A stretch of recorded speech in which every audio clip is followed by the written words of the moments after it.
The spatula was still in my hand when I heard it.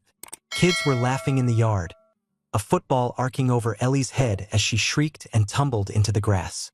Smoke from the grill curled in lazy ribbons, the kind that hang just long enough to make the air taste like charcoal. My niece tugged on my pant leg, asking for the first burger. I nodded, smiled, and passed her a paper plate already sagging under coleslaw. Life looked steady. I felt steady, until Madison stepped out onto the porch. Her phone was pressed to her ear, but it wasn't business. I knew the voice she used when she was performing, the too loud, too sweet tone that said she wanted to be overheard by someone on the other end. She laughed, that breathless kind of laugh she hadn't spent on me in years, and said it, clear as the sky above that cookout. I still love you. Not to me, to him. I flipped the burgers. Didn't burn a single one. My rhythm never broke. I nodded when Ellie asked for ketchup, passed the bottle down the line, cracked a joke about her turning 10 twice if she kept eating like that. Everyone laughed. My hands worked. My voice carried. But inside me, something turned over like a beam finding its load-bearing point. Madison kept talking, too wrapped up in her little performance to notice the silence I had chosen. Most men right there would have dropped the spatula, stormed up the porch, ripped the phone out of her hand. There would have been a scene. Kids staring, hot dogs rolling off plates. My sister looking at me with pity. That's the trap. Anger at the theater. Anger that makes you a fool. But I've lived long enough to know the strongest move isn't noise.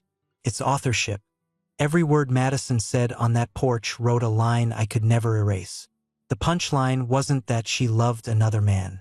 It was that she thought I was too kind, too steady, too damn boring to notice or to act. She'd mistaken patience for weakness, kindness for blindness. That's where she crossed the line. I plated the burgers, one after another, steady as a metronome. My brother-in-law cracked open another beer and offered me one. I took it, cold, bitter, perfect. I raised it in a toast when someone shouted about Ellie's touchdown catch. Madison glanced my way, phone still in her hand, but I didn't give her the satisfaction of a single look that said I'd heard her. The truth is, I wasn't angry the way she wanted me to be. Not yet. Anger is gasoline, it only matters if you know where to pour it. By the time the last burger was served and the grill cover snapped shut, the decision was already made. My life was changing, starting now. I wouldn't yell. I wouldn't beg. I wouldn't argue about counseling or forgiveness. I wouldn't sleep in the same bed as a woman who could stand on a porch and hand her love to another man like it was nothing more than a free sample. I'd built too much, carried too much, for my story to end as the punchline to her performance. So I smiled at my nieces, ruffled hair, scraped plates into the trash, and let everyone think I was the same man I'd been that morning. Only I knew the truth, that I'd just drawn a line she couldn't see yet, a line that would cut cleaner than any fight ever could. Because when a man decides he's done being the background character in his own life, there's no going back. And Madison Reed, my wife, had just written her last chapter in mine. Madison was asleep by the time I made my choice. She always fell under fast, earbuds in, some British narrator unraveling another true crime documentary she pretended to understand. To her, those voices were soothing. To me, they were just static, the kind of noise you wrap yourself in when you don't want to hear the truth in your own life. I sat on the edge of the bed for a while, not looking at her, not memorizing anything. I didn't need a last long stare. She was already gone, just hadn't packed her bags yet. The wedding band felt heavier than usual, a piece of metal that once meant permanence now pressing into my skin like a shackle. I slipped it off, set it on the dresser where she'd find it in the morning. The clink against the wood was softer than I expected, but it sounded final enough. I pulled a grocery notepad from the drawer, the kind we used to scribble shopping lists on when life was simpler, when love was casual and didn't need staging. I wrote 5 words. Don't worry, I heard enough. That was all she'd get. No pleading, no explanation. If she wanted to understand the depth of what I knew, she could spend the rest of her life guessing. I folded the note once and slid it under her phone, screen still lit from the last scroll. Let her wake up to that. Let her reach for her little lifeline and find my handwriting waiting. Then I packed. Not much, just a duffel. Jeans, boots, shirts, razor, the basics. I wasn't fleeing. I was pruning. Everything else could rot in that house for all I cared. Before I left, I did one last walk through the hallway. My boots didn't creak on the hardwood. No slamming doors, no raised voice. Just a quiet exit authored by the man who refused to be erased. The click of the lock behind me was the cleanest sound I'd heard in years. It didn't echo with loss. It rang like steel on steel, the kind of sound that tells you a new structure is being built. Outside, the night air was cool, honest. No perfume, no staged laughter, no background noise of lies. Just me and the hum of a streetlight. Most men think leaving like that is weakness, silence mistaken for surrender. But silence, when you own it, is a weapon sharper than any speech. By morning, Madison would know exactly what I'd done. And more importantly, she'd know what I hadn't done.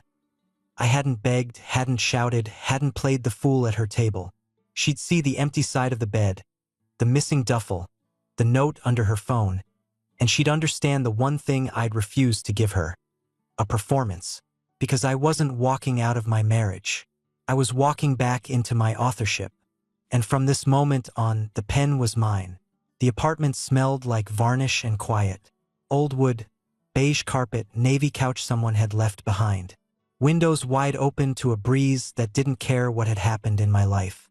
It wasn't home, not yet, but it was clean, honest. No salt lamp in the corner. No framed motivational slogans about manifesting. No clutter staged for Instagram. Just air, walls, and the hum of a refrigerator that sounded like it had been running for 30 years straight. I set the duffel on the floor and looked around. The silence wasn't a relief. It wasn't even grief.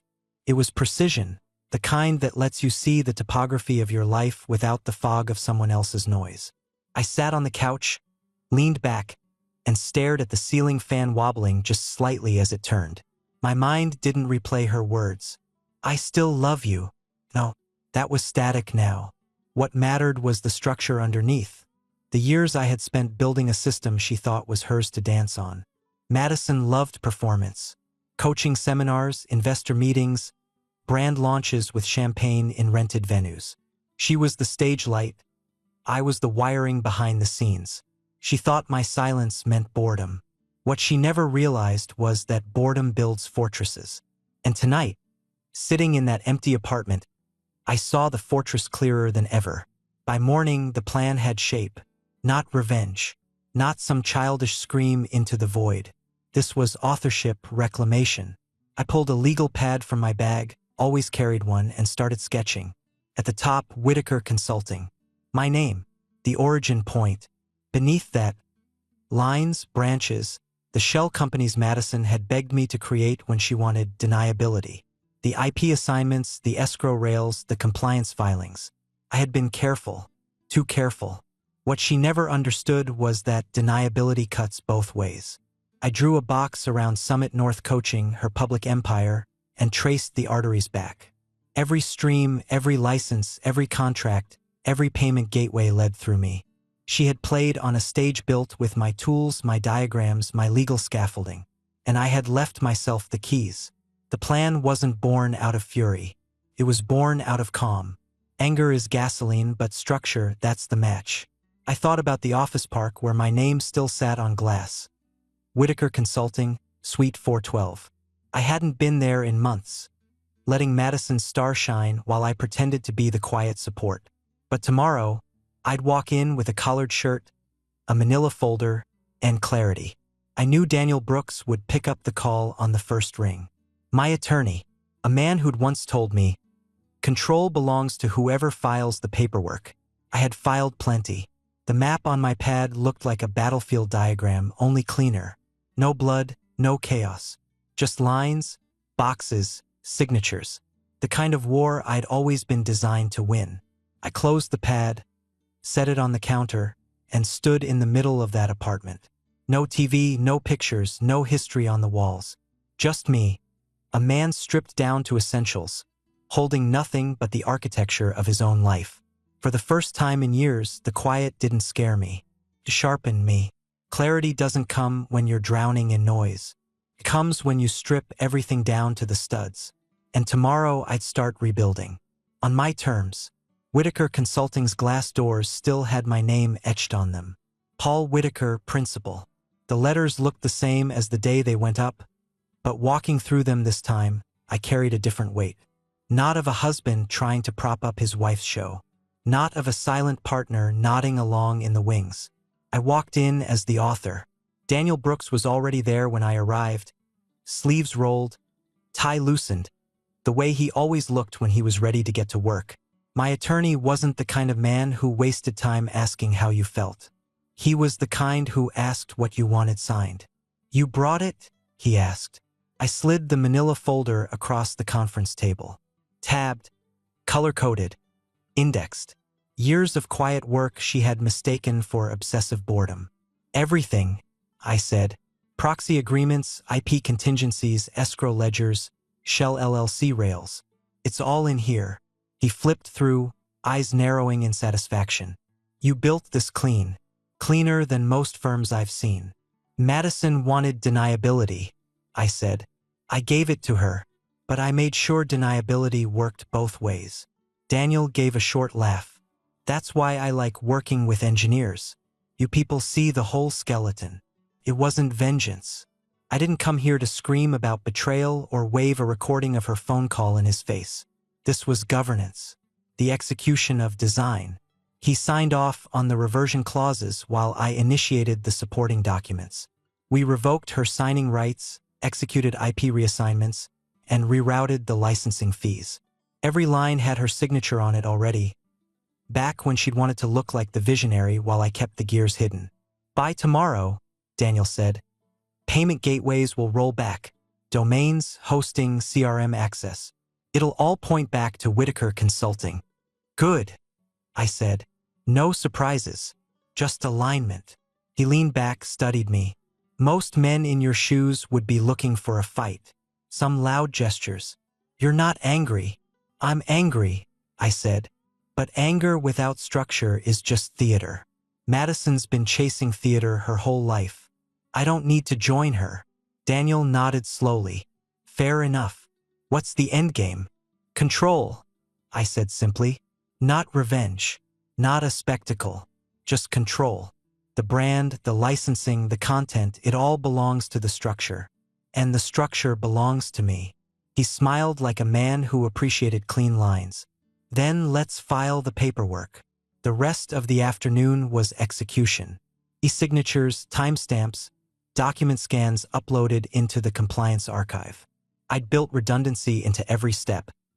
Escrow accounts staggered, licensing agreements layered, intellectual property tucked behind shells Madison didn't even know existed. She thought the company was hers because she stood on the stage.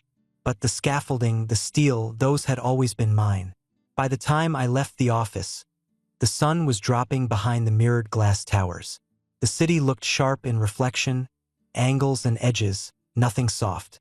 I walked out with the same collared shirt I'd walked in with, but I was carrying something different. The weight of order restored. Madison thought she had an empire. What she really had was a stage set, and I had just turned off the lights. No shouting, no spectacle, just governance. The kind of move a man makes when he's done being written out of his own story. Tomorrow she'd wake up and find out what real boredom builds. And for the first time in a long time, I felt like myself again, the architect picking up his tools. I didn't need to see her face that morning to know the sequence. It played out in my head like a systems test I'd run 100 times. First came the login attempts. She'd wake up, hair still pressed from the pillow, thumb fumbling her phone awake. She'd tap the admin dashboard out of reflex, expecting the usual flood of numbers that told her she was important. Instead, the red banner, access revoked. Second came the payment gateway. She'd think it was a glitch, something temporary. She'd try to push through, make a quick transaction, but the gateway would refuse. Paused. Frozen. The revenue flow she bragged about on podcasts. Gone before coffee. Third, the CRM. The precious list of clients she'd curated with endless selfies and speeches. Password denied. Access stripped. Every name, every email, every success story. pulled back into the vault she never realized wasn't hers. I could picture the panic as clearly as if I were standing in the room. The frantic browser refreshes, the muttered curses, the first text fired off to her assistant, some clipped demand about fixing things now. Then the assistant would reply that they couldn't even get in either. Forth came the call to hosting. I knew the customer service rep's script. "Ma'am, it looks like there's been a transfer of ownership on the account." She'd snap, accuse, demand a manager. And they'd tell her the truth she'd never considered. Everything was built under Whitaker Consulting. Legally. Signed. Logged. Documented. Then came the kicker. A quiet email arriving in her inbox. Domain transfer confirmation. And beneath it, a licensing notice reminding her that all content created under our structure, videos, courses, speeches, belonged to the entity she'd signed off on years ago, not to Madison Reed. That's the part that would break her. Not the money, not even the lockouts. The realization that her voice had been recorded inside a framework that didn't care how loudly she performed. I sat in my apartment, coffee in hand, phone silent, and let it all roll out like dominoes I'd set months, years, in advance. She had called me boring, said I folded towels with corners, said life with me was predictable. What she never understood was that predictability isn't weakness. Predictability is infrastructure.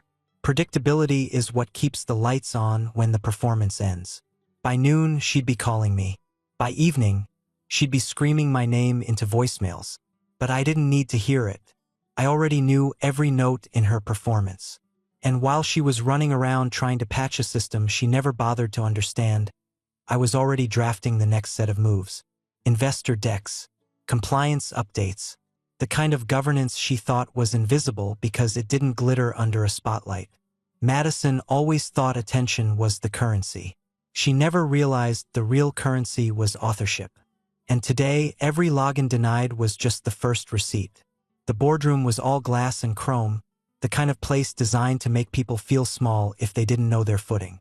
Madison walked in 10 minutes late, blazer sharp, hair smoothed down, smile stretched tight like it had been ironed on.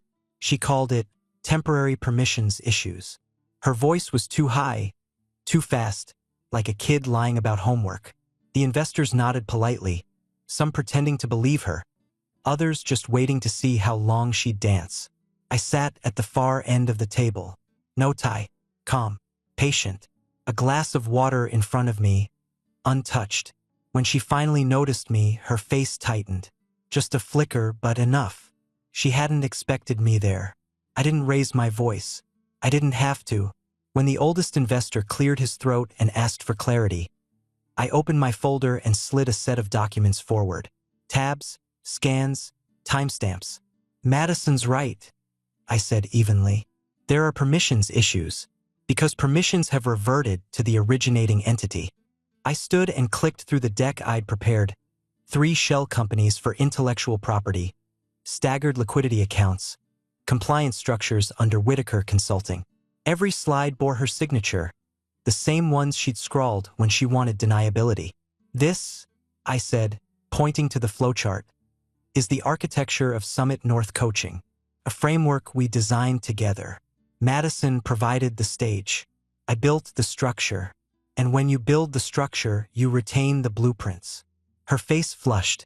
"This isn't what it looks like." "No," I said. "It's exactly what it looks like. You asked for deniability. You wanted clean hands if something went wrong. You signed every clause that allowed for reversion. Today, we executed those clauses. Lawfully, quietly." The room stayed still. Investors glanced at one another, weighing substance against spin. One of them asked, "So where does this leave us?" "With stability," I answered. "Licensing flows continue. Content remains live under Whitaker Consulting. Compliance is intact. The brand has an operating structure with documented oversight." I let the silence sit. Silence is power when you own it. Madison tried to laugh it off, tried to rally with a story about glitches and transitions, but every word landed flat against the hard edge of signed contracts projected on the screen. It wasn't humiliation.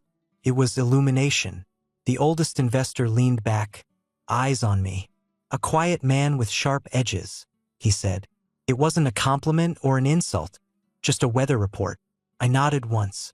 That was enough, because in that moment the room knew where control lived. Not with the performance, not with the stage lights, with the architecture. And architecture was mine. Madison had always been good at collecting orbiters. She knew how to make people feel like they were part of a show bigger than themselves. The problem with shows is they run on scripts, and sooner or later, someone realizes they've been playing a part without getting credit. Rachel Adams was the best example of that. Madison called her ride or die, her confidant, her operations whisperer. To me, Rachel was the one making sure Madison didn't lose track of invoices and calendars while she was off chasing microphones. Rachel wasn't glamorous, but she kept the wheels on. So when Rachel's email hit my inbox before Madison's, I wasn't surprised. It was short, professional, no emotion wasted. She attached a list of investor questions she'd received, then added one line at the bottom, "I think you'll want to see these first." That told me everything. Madison thought loyalty was about applause. Rachel knew better. She wanted gravity, the kind that comes from real structure, not performance. We met later that week in a diner off the interstate. No stage lights, no curated backdrop, just cracked vinyl booths and the smell of burnt coffee. Rachel slid into the seat across from me. No makeup, hair pulled back, eyes sharp. "You built it all, didn't you?" she asked. I stirred my coffee once before answering. Madison supplied the face. I supplied the skeleton. That's how it's always been. She nodded like she'd already known. I can't keep patching her spin. Investors are asking about compliance, IP, licensing. She doesn't even know what those words mean. She just thinks it's all smoke and mirrors. "And you?" I asked. "I want something that adds up," she said flatly. Not another fire drill every morning. There it was. Not betrayal, just realignment. People follow stability when the ground shakes. I slid a folder across the table. Whitaker Elevate, my rebuilt structure, clean runway, equity on offer. Her eyes scanned the outline, and I could see her shoulders ease as the numbers made sense. "This isn't theater," I said. "No speeches, no champagne launches. It's governance. You'll have equity, a seat that matters, and paperwork to prove it." Rachel closed the folder. "You're not trying to destroy her?" I shook my head. "I don't need to destroy anything. I just need the truth to sit where it belongs. The rest will collapse on its own." For the first time, she smiled.